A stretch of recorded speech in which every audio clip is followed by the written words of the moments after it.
Good evening. Good evening बच्चों, good evening, good evening. चलिए जल्दी जल्दी ऑनलाइन आइए सभी। Good evening, good evening. Good evening बच्चों। 1 मिनट वेट कर लेंगे सभी का। आ जाने दीजिए सभी को। Good evening, good evening. Good evening. Good evening बच्चों, गुड इवनिंग। जी जी, बिल्कुल बिल्कुल आ जाइए, जल्दी जल्दी ऑनलाइन आ जाइए। और सभी बच्चे सुबह की क्लास अटेंड करेंगे, ठीक है। सभी बच्चे सुबह की क्लास अटेंड करेंगे कल की। अभी टाइम टेबल मैं थोड़ी देर में सेंड कर दूंगा इस क्लास के पहले। सॉरी सॉरी, इस क्लास के बाद। ठीक है। जल्दी जल्दी सब ऑनलाइन आ जाएंगे। Good evening, good evening. Good evening बच्चों, गुड इवनिंग। चलिए जल्दी जल्दी ऑनलाइन आ जाइए सभी।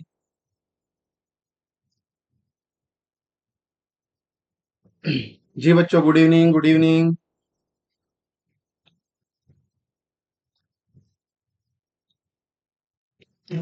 ठीक है, हम क्लास स्टार्ट करेंगे अभी। हमारा UPSC daily current affair class 2 चलेगा अभी। ठीक है। कल हमने क्लास 1 ली थी, उसमें कुछ इंपॉर्टेंट पॉइंट बताए थे आपको। आज कुछ हम इंपॉर्टेंट इंपॉर्टेंट न्यूज लेके आए आज की हम, ठीक है। तो सबसे पहले हम जान तो सबसे पहले हम जानने वाले इस टॉपिक के बारे में मैं बता देता हूँ। 1 मिनट आ जाने दीजिए सभी को, स्क्रीन सही दिख रही है सभी को। ठीक है। तो चलिए स्टार्ट करते हैं हम हमारी UPSC daily daily current affair class. तो पहला करंट अफेयर हमारा कर्नाटक से है, ठीक है। तो कर्नाटक से क्या करंट अफेयर आ रहा है देख लेते हैं अभी। तो कर्नाटक सरकार सोमनाथ को मैसूर पर्यटन सर्किट के हिस्से के रूप में विकसित करने की योजना बना रही है, ठीक है। जो कर्नाटक सरकार है ना, कर्नाटक सरकार है जो सोमनाथपुर का जो हिस्सा है, मैसूर पर्यटन, उसको विकसित करने की योजना बना रही है, ठीक है। समाचार पर अधिक जानकारी डालते हैं हम। कर्नाटक में पर्यटन विभाग ने इस वर्ष दशहरा से पहले मैसूर पर्यटन सर्किट के हिस्से के रूप में यूनेस्को विश्व धरोहर स्थल सोमनाथपुर को बड़े पैमाने पर बढ़ाने बढ़ावा देने की योजना बनाई है, ठीक है। ये जो हमारा सोमनाथपुर है, ठीक है, ये हमारा यूनेस्को विश्व धरोहर धरोहर है, ठीक है। विश्व धरोहर ये हमारा, इसको याद रख लीजिएगा, मैं हाईलाइट कर देता हूँ। ठीक है, ये हमारा विश्व धरोहर है, याद रखना आप सभी। 1 मिनट। ठीक है। इसको बढ़ावा देने के लिए योजना बनाई है कर्नाटक सरकार ने। उसी के बाद 13वीं सदी के केशव मंदिर के विरासत स्थल को महल, चिड़ियाघर या चामुंडे हिल जैसे पर्यटन के लिए लोकप्रिय स्थानों पर क्रॉस प्रमोशन के जरिए किया जाएगा, ताकि आगंतुकों को मंदिर के बारे में जानकारी मिल सके और वे यहाँ आने की योजना बना सके, ठीक है। क्रॉस प्रमोशन में मैसूर में पर्यटकों द्वारा अक्सर देखी जाने वाली जगहों पर होयसल द्वारा निर्मित केशव मंदिर के बारे में सूचना बोर्ड लगाना शामिल है, ताकि इसके बारे में वह जान सके। ठीक है। क्रॉस प्रमोशन में क्या हो रहा है, जो मैसूर क्रॉस प्रमोशन में मैसूर में पर्यटकों द्वारा जो अक्सर देखी जाने वाली जगह है, जैसे होयसल द्वारा निर्मित, जो होयसल राजा थे उनके द्वारा जो निर्मित केशव मंदिर के बारे में सूचना बोर्ड लगाना इसमें शामिल है। उसके बाद क्रॉस प्रमोशन के अलावा पर्यटन विभाग सोमनाथपुर में पर्यटन को लाने ले जाने के लिए बसें चलाने की व्यवहार्यता पर भी चर्चा करेगा, ठीक है। वहां पर लाने ले जाने के लिए बसें चलाने की व्यवहार्यता पर भी चर्चा करने वाले हैं ये, ठीक है। उसी के बाद हम देखने वाले हैं कि अभी जो ये मंदिर है केशव टेम्पल, उसको किस तरीके से बनाने का प्लान रखा है, ठीक है। तो ये हमारा plan of Keshav temple Somnathpur, ठीक है। ये रेक्टेंगुलर होगा, दो 215 फीट इंटू 177 फीट के सराउंडेड में होगा, ठीक है। ये इसका ईस्टर्न मेन गेट होगा, एंट्रेंस होगा, ठीक है। उससे के बाद जो ये जनार्दन सैंक्टम है, ठीक है, ये दिख रहा है आपको जनार्दन सैंक्टम। ये हमारा केशवा सैंक्टम, ये हमारा वेणुगोपाला सैंक्टम, ठीक है। तो ये इमेज देख लीजिएगा आप अच्छे से, ठीक है। यह मौका मंडपा 12 पिलर के साथ है, ठीक है, ये वाला जो पोर्शन है। तो इस तरीके से प्लान है केशव टेम्पल का। हम आगे देखेंगे केशव मंदिर के इतिहास के बारे में। सोमनाथपुर स्थित केशव मंदिर, जिसे चिन्ह केशव मंदिर के नाम से भी जाना जाता है, भगवान विष्णु को समर्पित है। इसका निर्माण होयसल सेना के सेनापति सोमनाथ ने कराया था। ठीक है, जो होयसल सेना के सेनापति थे सोमनाथ, उन्होंने उन्होंने इसका निर्माण कराया था। ठीक है, अब हम आगे जानेंगे। मंदिर का निर्माण का कार्य 1268 ईस्वी सन में पूरा हुआ और इसकी प्राण प्रतिष्ठा की गई। ये जो मंदिर बना है, ठीक है, ये मंदिर का निर्माण 1268 में पूरा हुआ था। ठीक है, अब हम आगे चलेंगे। केशव मंदिर, सोमनाथपुर वास्तुकला। यह मैसूर शहर से 40 किलोमीटर दूर सोमनाथपुर में 13वीं शताब्दी के केशव मंदिर में पूर्ण विकसित होयसल शैली की वास्तुकला का एक विशिष्ट उदाहरण है। मुख्य मंदिर के एक ऊंचे मुख्य मंदिर एक ऊंचे तारा आकार के मंच पर एक प्रांगण केंद्र में स्थित है, जिसके पश्चिम, दक्षिण और उत्तर में तीन सममित गर्भगृह या गर्भगृह है, जो केशव, वेणुगोपाल और जनार्दन से जुड़े हैं। मंदिर स्वयं आयताकार प्रांगण के मध्य स्थित है, जिसके चारों ओर 64 कक्ष है, जिसमें जिसमें से प्रत्येक कक्ष के सामने स्तंभ बने हुए हैं। ठीक है, इसमें टोटल 64 कक्ष है। ठीक है, और उसमें प्रत्येक के सामने एक स्तंभ बना हुआ है। ठीक है, यह आकार एक आयताकार प्रांगण के भीतर स्थित त्रिगुण मंदिर संरचना है। इसमें दक्षिण की शैली इसमें दक्षिण शैली के गोपुर है, जो विमान के आकार के हैं। प्रवेश मार्ग में स्तंभों की अधिकता होयसल मंडप के रूप को सुझाव देती है। मंदिर में तीन विमान हैं, जिनमें से प्रत्येक में एक पूर्व कक्ष और एक मंदिर है तथा एक साझा मंडप है, जिसके आगे एक छोटा स्तंभ युक्त बरामदा है। ठीक है, इसके बाद हम देखेंगे मंदिर की संपूर्ण संरचना। अधिष्ठान पर स्थित यह छह क्षैतिज पट्टियों से एक निश्चित एकता प्राप्त करती है। पशुओं, स्क्रॉल, पौराणिक दृश्य को दर्शाने वाली ये फीते मंदिरों को एक विशेष होयसल मंदिरों की एक विशिष्ट विशेषता है। ठीक है, अभी तक हमने मंदिर के बारे में जाना कि उसकी वास्तुकला कैसी है। उसकी वास्तुकला में मंदिर एक आयताकार प्रांगण के मध्य स्थित है, जिसके चारों ओर 64 कक्ष है। ठीक है, प्रत्येक कक्ष के सामने एक स्तंभ बना हुआ है। यह एक आयताकार प्रांगण है, जिसके भीतर स्थित त्रिगुण मंदिर संरचना है। ठीक है, इसमें दक्षिण शैली के गोपुर है, जो विमान आकार के बताया गया है। प्रवेश मार्गों में स्तंभों की अधिकता है, जो होयसल मंडप के रूप का सुझाव देती है। मंदिर में तीन विमान भी दिए गए हैं। ठीक है, जिनमें से प्रत्येक में एक पूर्व कक्ष और एक मंदिर है तथा एक साझा मंडप है। ठीक है, उसके बाद एक छोटा स्तंभयुक्त बरामदा भी बताया गया है इसमें। ठीक है, ये चीजें बताई गई है। उसी के बाद हम आगे देखेंगे। ठीक है, तो ये संरचना थी हमारे केशव मंदिर के बारे में। ठीक है, तो ये इसके बारे में बताया गया है। ये कर्नाटक में इसीलिए क्योंकि कर्नाटक सरकार इसको पर्यटन हिस्से के रूप में विकसित करने की योजना बना रही है। ठीक है, इसीलिए न्यूज में बना हुआ है। अब आगे जानेंगे हम। हाल में विश्व बैंक के एक कार्य पत्र में पंचायत को अधिक अधिकार सौंपे जाने का आह्वान किया है। ठीक है, जो वर्ल्ड बैंक है उसके कार्य पत्र में क्या बताया गया है, जो पंचायतों को अधिक अधिकार सौंपे जाने के आह्वान किए गए। तो ठीक है, उसमें से अभी मुख्य विचार देखेंगे हम। 200 250 साल पर 250,000 लोकतंत्र। ठीक है, भारत में ग्राम सरकार की समीक्षा शीर्षक वाले कार्यपत्र में पंचायतों को अधिकार प्रदान करने तथा उनकी स्थानीय वित्तीय क्षमता को मजबूत करने की वकालत की गई है।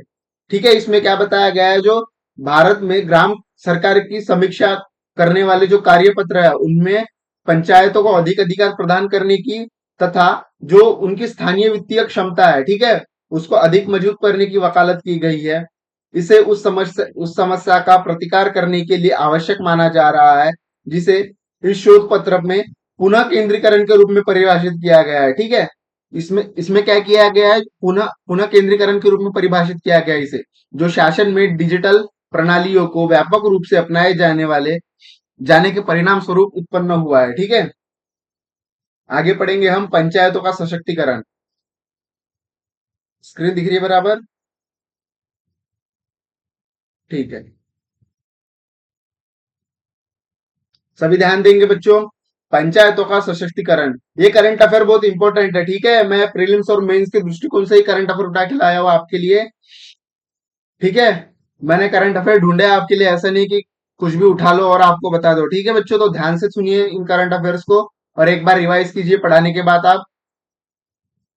पंचायतों का सशक्तिकरण।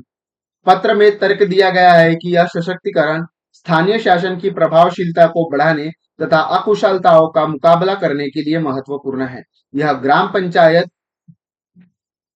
पंचायत परिषद के सदस्य वर्तमान में सशक्त निर्णयकर्ताओं की तुलना में मध्यस्थ रूप से अधिक कार्य करते हैं। कार्यपत्र में अनिर्वाचित नौकरशाहों की शक्ति को कम करने, वार्डों के आकार को कम करने तथा नागरिकों की प्रत्यक्ष भागीदारी के लिए वार्ड सभाएं शुरू करने की वकालत की गई है। इसके बाद हम देखेंगे इसका राजकोषीय सुदृढ़ीकरण क्या है, ठीक है।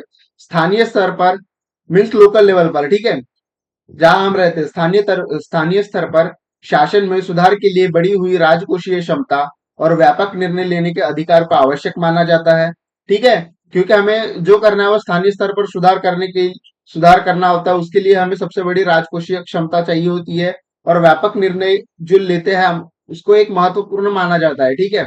इस पत्र में सुझाव दिया गया है कि ग्राम पंचायतों को अधिक अधिकार सौंपे जाने से उच्च स्तरीय नौकरशाहों पर भी कार्यभार कम हो जाता है, बराबर है, ठीक है।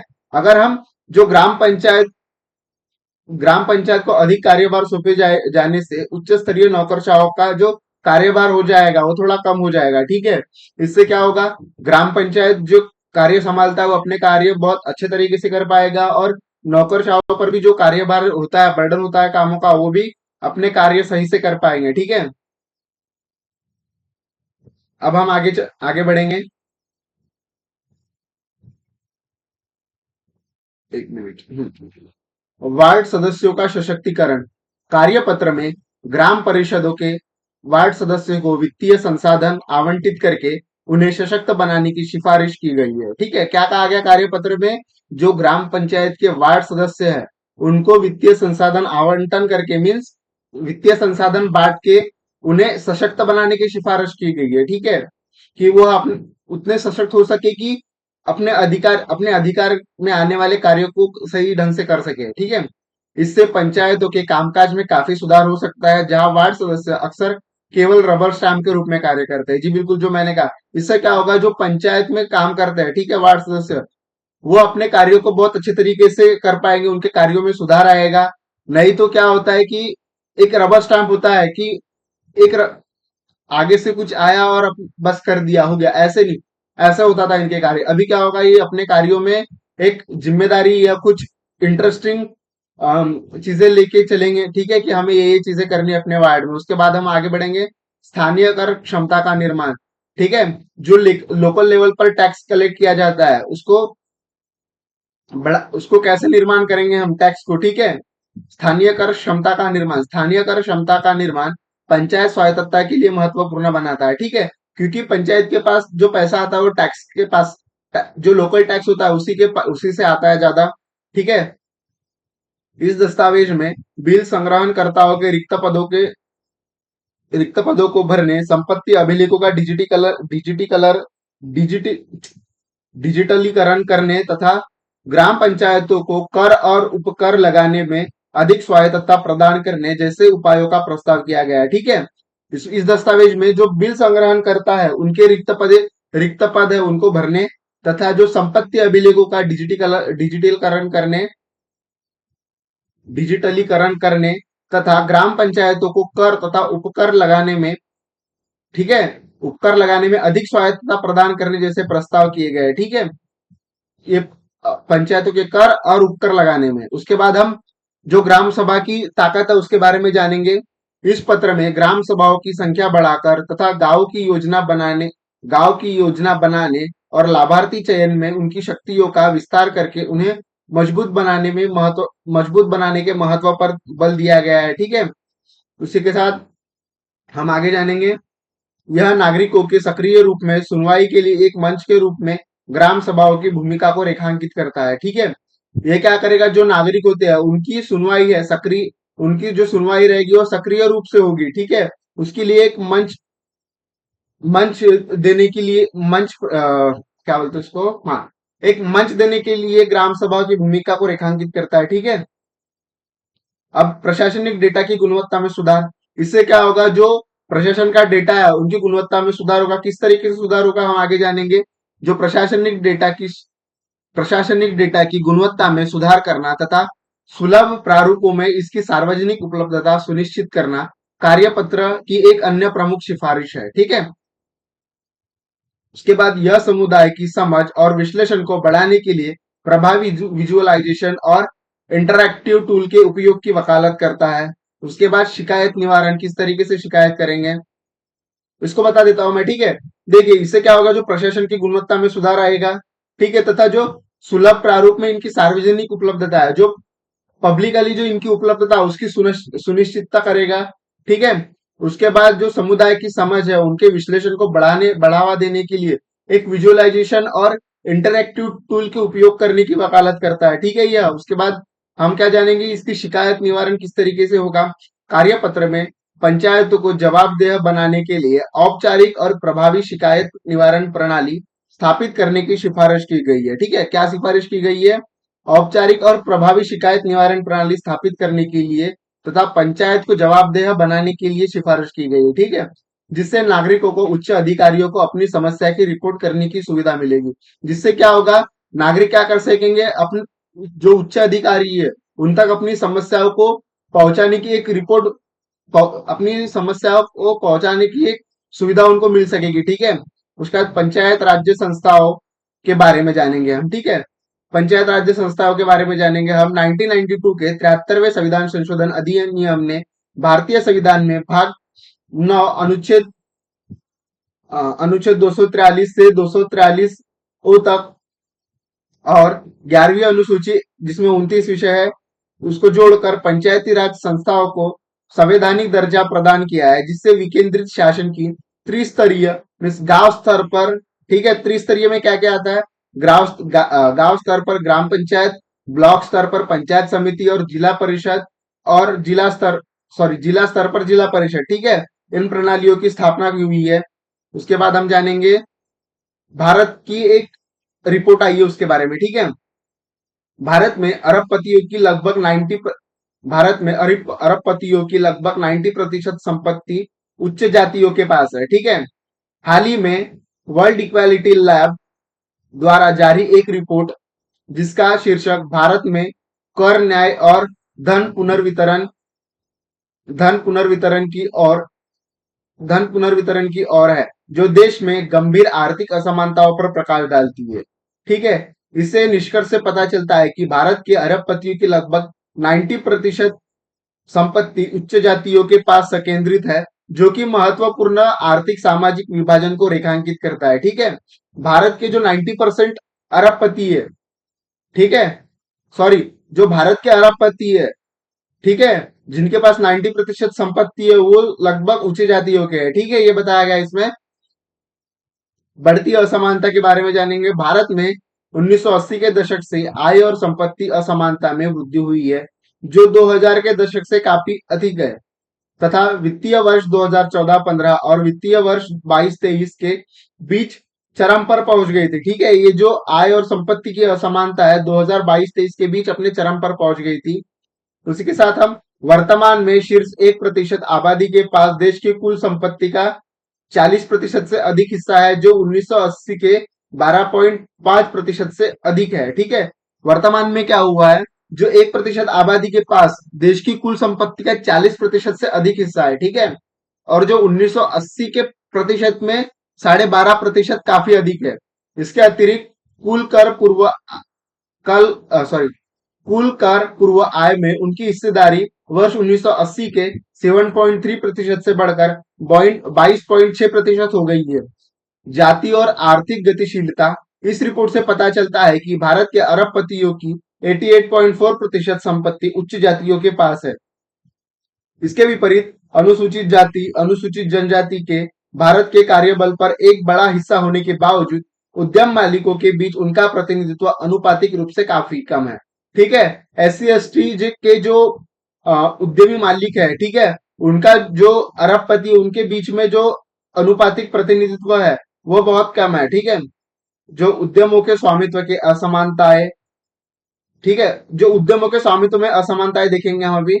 जो अजीम प्रेमजी विश्वविद्यालय की स्टेट ऑफ वर्किंग इंडिया 2023 की रिपोर्ट के अनुसार कार्यबल में भागीदारी के सापेक्ष उद्यम स्वामित्व में अनुसूचित जाति अनुसूचित जनजाति का प्रतिनिधित्व कम है।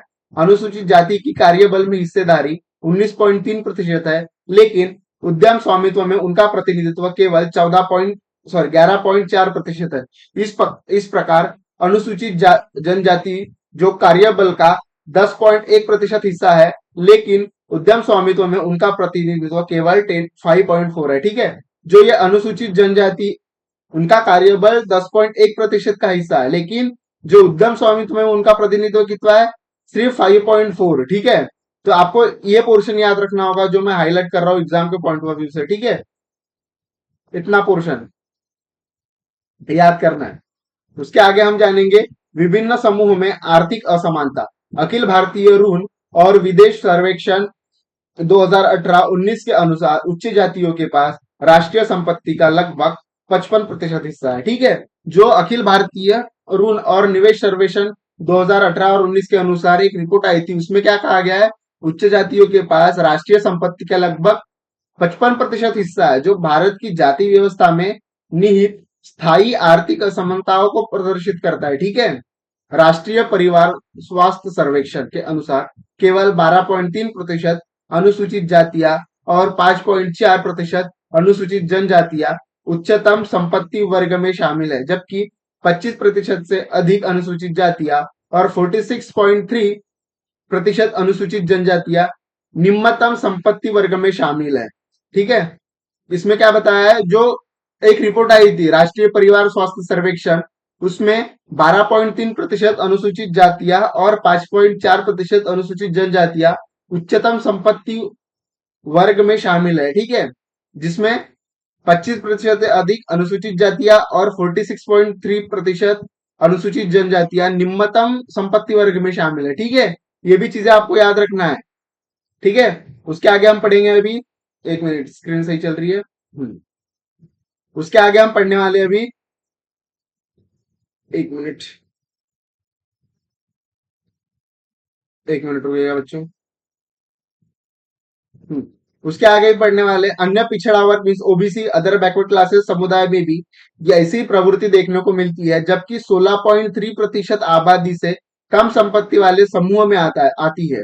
ये ओबीसी समुदाय 16.3% आबादी से कम संपत्ति वाले समूह में आती है, जबकि 19.2% आबादी सबसे अधिक संपत्ति वाले वर्ग में आती है। ठीक है, अब इसके बारे में जानेंगे असमानता क्या है। ठीक है, जो अंतरराष्ट्रीय मुद्रा कोष है आईएमएफ, उसके अनुसार असमानता को विभिन्न दृष्टिकोणों से देखा जा सकता है, जो सभी एक दूसरे से संबंधित है। सबसे आम मीट्रिक आय समानता है, जो इस बात को संदर्भित करता है कि किसी जनसंख्या में आय के कितने स्तर सामान्य रूप से वितरित होते हैं। आय असमानता में मापक, ठीक है, ये आय समानता के मापक है, जिसे हम गिनी गुणांक, जो हमारा इकोनॉमी में पढ़ने वाले हैं। ठीक है, गिनी गुणांक हम इकोनॉमी में पढ़ने वाले हैं। गिनी गुणांक आय समानता का विशिष्ट मापक है। ठीक है, यह हम इकोनॉमिक्स में पढ़ेंगे जब इकोनॉमिक्स स्टार्ट करेंगे बच्चों। यह गिनी गुणांक 0 और 1 के बीच होता है, जिसमें 0 पूर्ण समानता और 1 पूर्ण असमानता को दर्शाता है। ये देख रहे होंगे आप, गिनी गुणांक is equal to 0 means perfect equality. Gini गुणांक, ठीक है, greater than 0 means unequal, more unequal. ठीक है, उसके बाद गिनी गुणांक 4, ठीक है, ये 0 से थोड़ा बढ़ेगा तो अनइक्वल होगा। ठीक है, G3 मीन्स गिनी गुणांक 3 और G2 गिनी गुणांक 2। ठीक है, ये मोर अनइक्वल होगा। ये G4 इज इक्वल टू 1 आएगा तो असमानता और बढ़ेगी इसमें। ठीक है, अब आगे बढ़ेंगे हम, ब्रिटेन की न्यूज देखेंगे जो इंटरनेशनल न्यूज है। ठीक है, हाल ही में ब्रिटेन और अमेरिका के शोधकर्ताओं ने क्षय रोग मीन्स टीबी के लिए अधिक सटीक स्कैन के लिए पॉजिट्रॉन एमिशन टोमोग्राफी, ठीक है, पीईटी का फुल फॉर्म है, पॉजिट्रॉन इमिशन टोमोग्राफी विकसित की गई है। अन्य संबंधित जानकारी देखेंगे हम शोधकर्ताओं के। एक मिनट रुकिएगा, स्क्रीन बड़ी करता हूं, क्या कट रही है देखते हैं। ठीक है, नहीं कट रही है। आगे पढ़ेंगे हम। शोधकर्ताओं के दल ने शरीर शरीर में रोगजनक माइक्रोबैक्टीरियम ट्यूबरकुलोसिस ट्यूबरकुलोसिस जीवाणुओं का पता लगाने के लिए एक नया रेडियो ट्रेजर विकसित किया गया है। ठीक है, क्या विकसित किया गया शोधकर्ताओं ने? शरीर में जो रोगजनक माइक्रोबैक्टीरियम ट्यूबरकुलोसिस जीवाणु का पता लगाने के लिए उन्होंने रेडियो ट्रेजर विकसित किया गया है। रेडियो ट्रेजर रेडियोधर्मी यौगिक होते हैं जो विकिरण उत्सर्जित करते हैं, जिन्हें स्कैनर स्कैनर द्वारा पता लगाया जा सकता है तथा त्रिआयामी मीन्स 3D छवि में परिवर्तित किया जा सकता है। इसके लिए केवल अस्पताल में मानक विकिरण नियंत्रण और पॉजिट्रॉन इमिशन टोमोग्राफी स्कैनर होना आवश्यक है।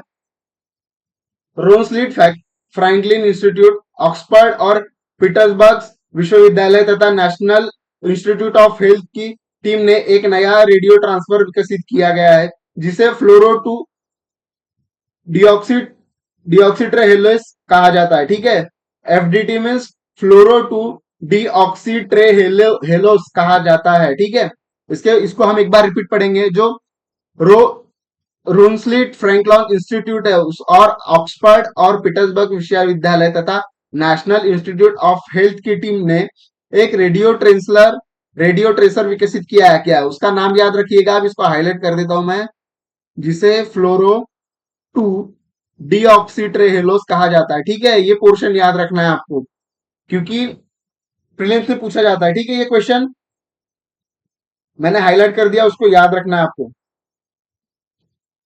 एफडीटी के माध्यम से पहली बार पॉजिट्रॉन इमिशन टोमोग्राफी स्कैन का उपयोग कर यह सटीक रूप से पता लगाया जा सकता है कि रोगी के फेफड़ों में रोग कब और कहां सक्रिय है। नया रेडियो ट्रेजर अब मनुष्य पर चरम वन परीक्षण के लिए तैयार है। शोधकर्ताओं द्वारा विकसित नया तरीका अधिक विशिष्ट है, क्योंकि इसमें कार्बोहाइड्रेट का उपयोग किया जाता है, जिसे केवल टीबी बैक्टीरिया द्वारा ही संशोधित किया जाता है। ठीक है, ये आपको ध्यान देना है। जो ये नया रेडियो ट्रेजर है, ये मनुष्य पर चरम वन परीक्षण के लिए तैयार किया गया है। उसी के बाद जो शोधकर्ताओं द्वारा ये नया, सॉरी एक मिनट में पानी पी लेता हूँ, गला सूख रहा है।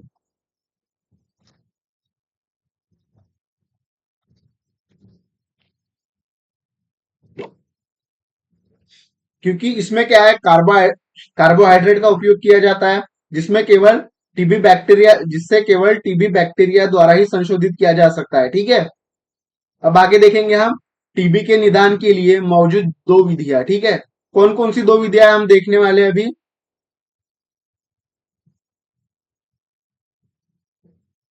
एक मिनट, स्क्रीन दिख रही है?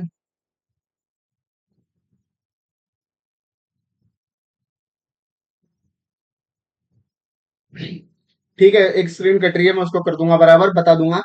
टीबी निदान के लिए मौजूद दो विधियां। ठीक है, स्मीयर माइक्रोस्कोपी या आणविक परीक्षण का उपयोग करके रोगी के थूक में टीबी की बैक्टीरिया की जांच करना। फेफड़ों में रोग का पूर्ण उपचार होने से पहले ही थूक परीक्षण का नकारात्मक परिणाम दिखा सकता है, जिसके परिणाम स्वरूप रोगी अपने उपचार को समय से पहले ही समाप्त कर सकता है।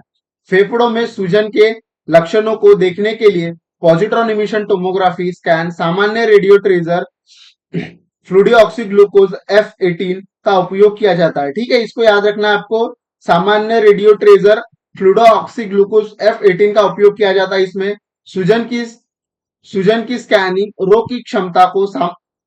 रोग की सीमा को देखने में सहायक हो सकती है, लेकिन यह केवल टीबी तक ही सीमित नहीं है, क्योंकि सूजन अन्य स्थितियों के कारण भी हो सकती है।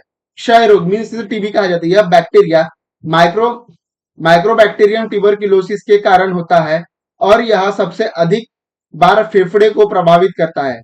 टीबी हवा के माध्यम से तब फैलता है जब फेफड़ों को टीबी से पीड़ित लोग खांसते हैं, छींकते हैं या थूकते हैं। ठीक है, इस प्रकार टीबी फैलती है। उसके बाद क्षय रोग एचआईवी से पीड़ित लोगों की मृत्यु का कारण प्रमुख है। रोगानिरोधी प्रतिरोध में भी प्रमुख योगदान करता है।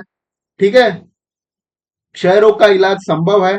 इसका इलाज 4 एंटीबायोटिक दवा के 6 महीने के मानिक खुराक से किया जाता है। आम दवाओं में रिफेम्सिन और आइजिनोसाइड्स, ठीक है, आइसोनिजाइड्स ये दोनों को याद रखना है, ठीक है। रिफेम्सिन और ये आइसोनिजाइड, ठीक है। ये दो चीजों को याद रखना है आपको। अब हम आगे पढ़ेंगे कि हाल ही में सांख्यिकी एवं कार्यान्वयन मंत्रालय ने ई सांख्यिकी पोर्टल लॉन्च किया है, ठीक है। ई सांख्यिकी पोर्टल, ये याद रखना है आपको। समाचार पर अधिक जानकारी देखेंगे। ई सांख्यिकी पोर्टल को आधिकारिक तौर पर राष्ट्रीय सांख्यिकी दिवस 29 जून को एक आयोजित समारोह में भारत के 16वें वित्त आयोग के अध्यक्ष डॉक्टर अरविंद पनगड़िया द्वारा लॉन्च किया गया, ठीक है। ये आपको याद रखना है कि ई सांख्यिकी पोर्टल को आधिकारिक तौर पर जिसके द्वारा लॉन्च किया गया था, जो भारत के 16वें वित्त आयोग है, उसके अध्यक्ष अरविंद पनगड़िया, ये याद रखना आपको। उसके बाद मंत्रालय ने योजनाकारों, नीति निर्माताओं, शोधकर्ताओं और आम जनताओं को वास्तविक समय पर जानकारी उपलब्ध कराने के लिए ई सांख्यिकी पोर्टल विकसित किया है। इस पोर्टल का उद्देश्य देश में आधिकारिक आंकड़ों के प्रसार को आसान बनाने के लिए एक व्यापक डेटा प्रबंधन और साधारण प्रणाली स्थापित करना है। यह पहल राष्ट्रीय की सांख्यिकी दिवस 29 जून की थीम निर्णय लेने के लिए डेटा का उपयोग करने के लिए अनुरूप है, क्योंकि डेटा तक आसान पहुंच साक्ष्य आधारित निर्णय लेने के लिए पूर्वापेक्षा है। इस सांख्यिकी दो इस सांख्यिकी पोर्टल के दो मॉडल है, ठीक है। अब वो दो मॉडल को हम देखने वाले हैं, कौन कौन से है। पहला है एक डेटा कैटलॉग मॉडल। इसमें है, यह मॉडल मंत्रालय की एक प्रमुख डेटा परिसंपत्तियों को एक ही स्थान पर सूचीबद्ध करता है उन तक आसानी से ताकि उन तक आसानी से पहुंचा जा सके।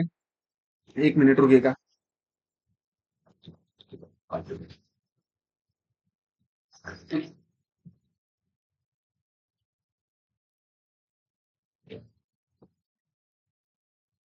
ठीक है। यह मॉडल मंत्रालय की प्रमुख डेटा परिसंपत्तियों को एक ही स्थान पर सूचीबद्ध करता है ताकि उन तक आसानी से पहुंचा जा सके। यह उपयोगकर्ताओं को डेटा सेट के भीतर, तालिकाओं के भीतर खोज करने और उनकी रुचि के डेटा को डाउनलोड करने की अनुमति देता है ताकि उसका मूल्य और पुनः प्रयोजनता बढ़े। मॉडल में 7 डेटा उत्पाद है, ठीक है। कौन कौन से हम जानेंगे 7 डेटा उत्पाद। पहला है राष्ट्रीय लेखा सांख्यिकी, उपभोक्ता मूल्य सूचकांक, औद्योगिक उत्पादन सूचकांक, उद्योगों को वार्षिक सर्वेक्षण, आवधिक श्रम बल सर्वेक्षण, घरेलू उपभोग व्यय सर्वेक्षण तथा बहुसंकेतक सर्वेक्षण। ये सात डेटा उत्पाद है, ठीक है। उसके बाद हम देखने वाले सेकंड ऑप्शन बी माइक्रो सांकेतिक मॉडल। यह मॉडल प्रमुख माइक्रो संकेतक का एक समय श्रृंखला डेटा प्रदान करता है, जिसमें डेटा को फिल्टर करने और विजुअलाइज करने की सुविधा शामिल है, जिससे उपयोगकर्ताओं के लिए पहुंच आसान हो जाती है। यह मॉडल उपयोगकर्ताओं को custom data set visualisation download करने और उन्हें एप्लीकेशन प्रोग्रामिंग इंटरफेस के माध्यम से साझा करने की अनुमति देता है, जिससे डेटा की पुनः प्रयोज्यता बढ़ जाती है। मॉडल के पहले चरण में मॉस्पी के 4 उत्पाद शामिल है: राष्ट्रीय लेखा सांख्यिकी, उपभोक्ता मूल्य सूचकांक, औद्योगिक उत्पाद सूचकांक, उद्योगों का वार्षिक सर्वेक्षण। इसमें पिछले 10 वर्षों का डेटा शामिल है। वर्तमान में 1.7 मिलियन से अधिक रिकॉर्ड इसमें मौजूद है, ठीक है। मॉस्पी में ये 4 जो माइक्रो सांकेतिक मॉडल है उसके ये उत्पाद शामिल बताया गया है, ठीक है। तो हमने अभी तक क्या क्या देखा हम जानेंगे। सबसे पहले हमें देखा है केशव मंदिर के बारे में, जो कर्नाटक सरकार इस पर पर्यटन के हिस्से को विकसित कर बनाने की योजना बना रही है। उसके बाद हमने देखा है जो विश्व बैंक है उसके कार्यपत्र में पंचायत को अधिक अधिकार सौंपे जाने का आह्वान किया गया है। उसके बाद तीसरा हमने देखा है जो भारत के अरबपतियों की लगभग 90% संपत्ति है। भारत में जो अरबपति है उनके पास जो 90% संपत्ति हो उच्च जातियों के पास है, ठीक है। उसके बाद असमानता के बारे में देखा, किस प्रकार असमानता दिखाई जाती है गिनी गिनांक में। उसके बाद जो ब्रिटेन और अमेरिका के शोधकर्ताओं ने टीबी के लिए अधिक सटीक स्कैन के लिए पॉजिट्रॉन इमिशन टोमोग्राफी विकसित की गई, वो देखा हमने, ठीक है। उसके बाद जो सांख्यिकी एवं कार्यक्रम कार्यान्वयन मंत्रालय है उन्होंने सांख्यिकी पोर्टल लॉन्च किया है। उसके अध्यक्ष जो अरविंद पनगड़िया उनके द्वारा लॉन्च किया गया, ये देखा हमने, ठीक है। तो ये करंट अफेयर थे आज के हमारे। तो इसी के साथ ये क्लास समाप्त होती है। उसके पहले मैं कुछ बताना चाहूंगा आप लोगों को कि मॉर्निंग में क्लास करो बच्चों, ठीक है। ज्यादा से ज्यादा बच्चे जो नए जुड़े हमारे साथ वो पिछली क्लास भी देखे जरूर, ठीक है। अगर आपको हमारी क्लास पसंद आती है तो क्लास को सब्सक्राइब भी करो और बच्चों को शेयर करो जो प्रिपरेशन करना चाहते हैं, ठीक है। हम फिर अगले मंडे से आपके लिए एनसीईआरटी बैच भी लेके आ रहे हैं, ठीक है, क्योंकि मुझे बहुत से बच्चों की रिक्वेस्ट आई कि सर हमारे लिए एनसीईआरटी बैच भी लेके आइए कि उन्हें एनसीईआरटी कैसे पढ़नी चाहिए, ठीक है। मैं आपको उस तरीके से एनसीईआरटी बैच लेके आऊंगा मंडे से, उसका भी टाइम टेबल आपको मिल जाएगा जल्दी, ठीक है। तो जय हिंद जय भारत। आप क्लास कर लीजिए, ठीक है, बाकी क्लास जो नए बच्चे जुड़े हैं, चलिए जय हिंद।